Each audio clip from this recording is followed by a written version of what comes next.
Hey everyone, Crisis here. Father versus son. Some of the most epic and iconic battles in fiction sport this dynamic. Vader versus Luke, Goku versus Gohan, etc., etc. With many fans either cheering for the next generation to surpass the last, or for the OGs to humble the up-and-comers. In that vein, today I'll be comparing the likes of the legendary Apollo Creed and his son Adonis Creed to see who would win against the other in an all-out boxing match. To keep things to the point, Adonis isn't going to just be starstruck by the presence of his dad, and Apollo will just see the younger Creed as another contender for his title. Or basically, they're each going to be giving it their all after months of intense training, putting in their utmost into defeating one another. I'll be detailing each fighter's careers, accomplishments, fighting styles, and overall strengths and weaknesses. So, let's begin this breakdown and see who would win.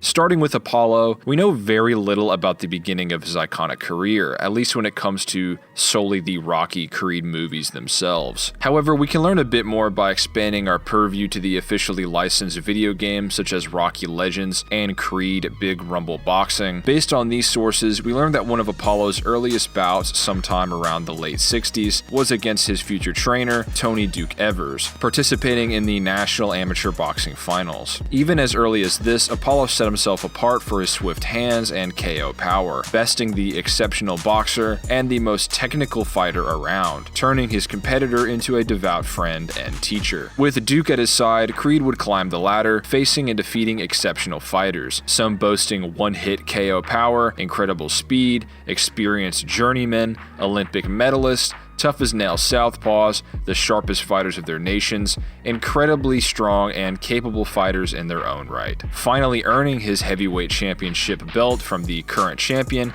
Virgil Abrams, or this guy, based on Rocky's telling of these events, seen in Big Rumble Boxing. Apollo would then easily defend his title in the following years, amassing an intimidating 46-0 professional record, with every victory by the way of knockout. Eager now for a challenge, he'd offer the pretty much barroom brawler Rocky Balboa a shot at the title in 1976. Due to underestimating the fighter and evidently not taking his training too seriously based on commentators, Apollo would be forced to go the distance with the Italian stallion, being sent to the mat for the first time ever in his career. Ultimately trading blows with the Iron Cast Balboa, Creed would win by split decision, leaving the fight with broken ribs and a stint in the hospital. Apollo would demand a rematch in the wake of intense criticism following the first super fight, training now to his utmost to the point that he himself regarded this state as the best shape in his life. While dominating the early rounds, Creed would once again be pushed to the limits by the now more trained and conditioned inside fighter. This time, as the two were each launched to the floor, Rocky would just barely beat the count before Apollo Creed, now becoming the heavyweight champion of the world. This point on would represent the twilight of the King of Sting's career. He'd trained Balboa, his former rival, imparting to him his own style to defeat Clubber Lang,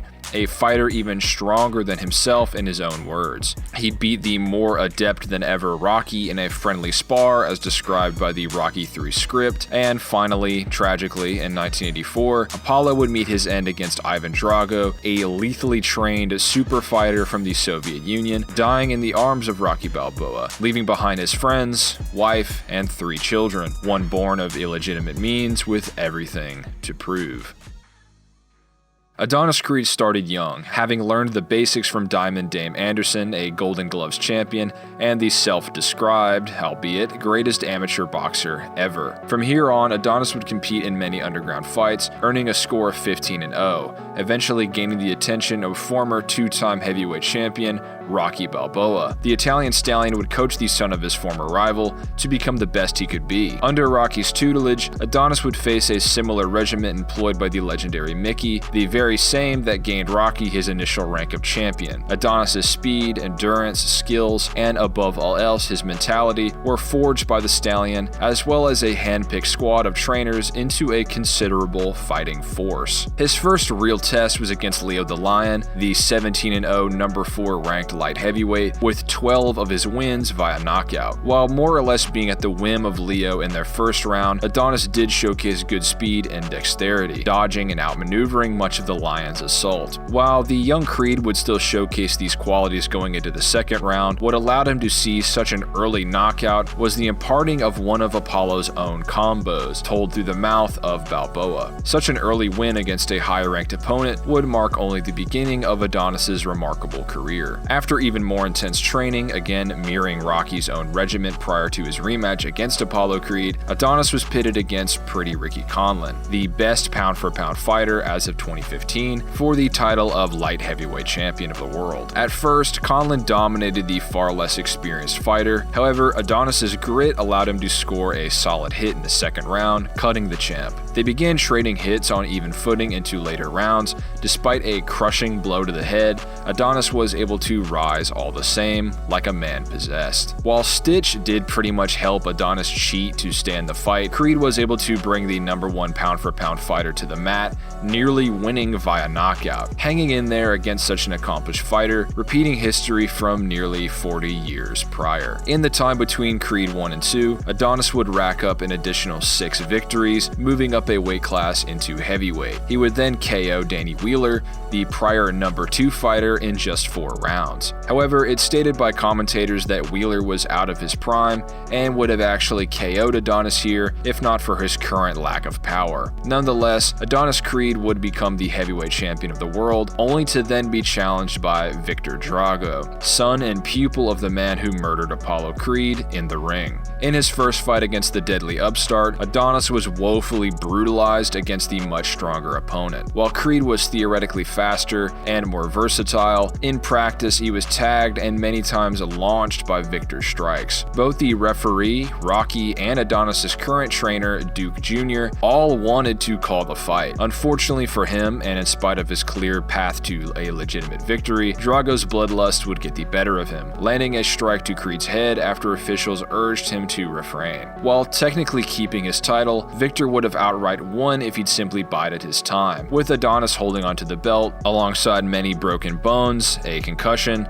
a trip to the hospital, and time to recover. To be fair, Rocky had prior abstained from either training or standing in Adonis's corner, with his style of coaching shown later to carry Creed to greater success, with Balboa even noting Adonis's muddied thoughts during the fight from afar. After his recovery and making peace with Rocky, Creed would undergo even more conditioning, this time mirroring Balboa's own training in preparation to avenge Apollo and defeat Victor's father, Ivan. Adonis would be shaped into a stronger fighter than he'd ever been before, adapting his style to resemble Rocky's again that he used against Ivan Drago, forging him into something that could withstand and dish out the punishment necessary to seize victory. Despite being deemed the 25-1 underdog against Victor, Adonis's training becomes evident. The discrepancy in power had been closed to a great degree, with Creed's ever-present speed allowing him to evade much of Victor's onslaught. However, the longer the bout went on, Victor's overall greater power too seemed unavoidable. Round after round continued as the two traded blows, each bringing the other to the floor, sharing cut eyes. Victor, however, managed to break the even stronger than before Adonis's ribs yet again, forcing Creed to box one-handed. At around this time, Victor's mother grew displeased at this display and abandoned her son yet again, absolving Drago of his will to fight any further. Seeing this, Ivan would throw in the towel, saving his heartbroken son from any greater physical trauma. 2 years after this, we see Adonis knock out the now heavyweight and likely stronger than before Ricky Conlan in just the second round of their rematch, compared to Creed's last performance of barely going the distance in the first film. With Adonis now showcasing the ability to notice subtleties in a fight, such as Conlan's weak spot around his kidney, granting him a swift victory. With Creed retiring as the best fighter around at the time and the first undisputed heavyweight champion in 20 years. There isn't too much to say for Adonis after this. Check out my Damian Anderson vs. Clubber Lang video to learn about Adonis's new foe. In summary though, the best that Creed 3 grants an out-of-prime Adonis is placing his skills above a very cunning and ruthless dirty fighter. Based on these similar contexts, Creed in his third movie is in a similar place as Rocky was in Rocky 5 or 6, older and more worse for wear than he used to be with some conditioning in an attempt to make up for it. Until further developments, Adonis Creed's most impressive feats are behind him. So with the bulk of each fighter's careers and achievements described, who would actually win? I think it's easy to see that Apollo has the far greater record on paper, ending his career with 47 wins and only 1 official loss. Keep in mind that his fight against Drago was an exhibition match. It's safe to say that by those metrics, Apollo is the best boxer in the entire Rocky franchise, and Adonis by the time of his retirement doesn't even hold a candle when raw numbers are concerned. However, one having a greater record doesn't actually necessarily elicit an automatic victory or prove that you're just the best fighter around just because you have the best record. After all, quality is above quantity. In the official description of Creed 1, written and authorized by the owners of the franchise, MGM Studios, we're told that Rocky Balboa saw not only the same determination, but also strength in Adonis that he recognized in Apollo Creed. The fact that this lists determination here as something different than quote-unquote strength leads me to believe this phrase is indicative of literal power and durability rather than like strength of character, since then mentioning of determination would kind of be redundant. This would likely mean that Rocky believes Adonis, even as early as the first Creed film, is able to take as much punishment and hit just as hard as the fighter he contended with 2 decades prior. Based on this, every plateau topped by Adonis would be an improvement upon his already Apollo-level stature as a fighter, at least as far as his physical constitution, which isn't too inconsistent based on the rest of the franchise as well. Commentators noted that after the final fight in the first movie, that Adonis was the living embodiment of Apollo Creed. He's no longer just the namesake of Apollo Creed, he's the living embodiment. With of course all professionals in this field being fully aware of Apollo's legendary status, analysts even hold him as perhaps the greatest boxer of all time in this same movie. Peering into this sort of Rocky expanded universe as well supports this, with Balboa stating that Adonis post-Creed 2 is a better fighter than Apollo could have ever hoped to be, despite having again technically a less impressive record, at least in the sense of the number of victories. Again, like I said, Rocky fought and trained against and with Apollo, even becoming a close friend of his, so this statement shouldn't be taken lightly. Stallone himself even as well said on Twitter that Adonis by the time of Creed 2 would easily defeat Clubber Lang via strength and speed within 3 rounds or less. Stallone of course being the writer, director, producer of pretty much the entire series, both Rocky and Creed, with Clubber being a fighter stated in, again, official descriptions of the series to be more powerful than Apollo, with the character himself parroting this sentiment. While many point out how Apollo's style when channeled through Rocky is what bested Clubber, Rocky was already someone strong and capable enough as a fighter to floor Apollo, break his ribs, endure all of his hits, and ultimately knock out the Master of Disaster in their rematch. So at the very least, Balboa was already at Apollo's level, and his learning of Creed's style would simply be an addition to this. It's not an outright feat for Apollo just because Rocky used his style against Clubber, as Rocky was already someone who could beat Apollo. Beyond this point, we can't really say much for the senior Creed, as beating Rocky in a friendly spar wouldn't be evocative of his outright superiority compared to the Stallion as a combatant. Rocky in all of his most famous fights is highly motivated to win, either in an attempt to prove himself, avenge his trainers or friends, or exercise his rage. He'd carry none of this against Apollo, it was just a spar after all. It's safe to say that Adonis is greater than his father at the time of Rocky 2 based on this, and therefore would likely outbox any version of Apollo seen on film. Many people defer to Rocky's statement in Creed 1, wherein he said that time had defeated Apollo in their second fight, not himself, with many extrapolating from this that a younger Apollo would be unbeatable compared to anyone in the franchise for some reason. I won't take too much time to delve into this as I've done so in my prior videos, which you guys could watch to learn more. Generally, however, there's plenty of evidence in the films themselves to also suggest that Apollo is at least relative to or nearly equal to his younger or quote-unquote prime self, or at least what many people believe to have to be him in his prime. In Rocky 1, Duke Evers, who had not only fought a young Apollo based on the video games, but also trained and raised him, said that the damage Creed gave to Balboa was the most he had ever seen dished out in his entire life, and Rocky took it all on his feet. Possibly meaning Creed had never output more power against an opponent in his entire career than in the first film. This is backed up by a 20-year-old Apollo's bio in Rocky Legends, listing his official weight at 195 pounds, with the fighter sitting at 220 by the time of Rocky 2, with the heavier that someone is allowing for greater potential striking power in the real world. Also, while commentators at first noted that Apollo wasn't looking so much as he would in his peak at first, as the fight went on, they had recognized the Master of Disaster as they all well knew him to be, living up to his legend in this bout. Then later on in the second film, Apollo heavily and single-mindedly trains to beat Rocky and says he's in the best shape of his life, with onlookers all agreeing. At this point, the ego Apollo boasted and would go on to boast later, the first and fourth film, should be in check, as he's taking this fight very seriously compared to the first, and he's not so past his twilight that he'd be trying to overcompensate. With statements like this, as well as the one from Duke, logically being more reliable than Rocky's own assessment in Creed 1, given he's referring to his dead friend who was tragically killed on his watch. Balboa didn't even know Apollo when he was younger, only having knowledge of his reputation, so I think it's wiser to defer to Creed's own trainer and he himself when assessing Apollo's prime.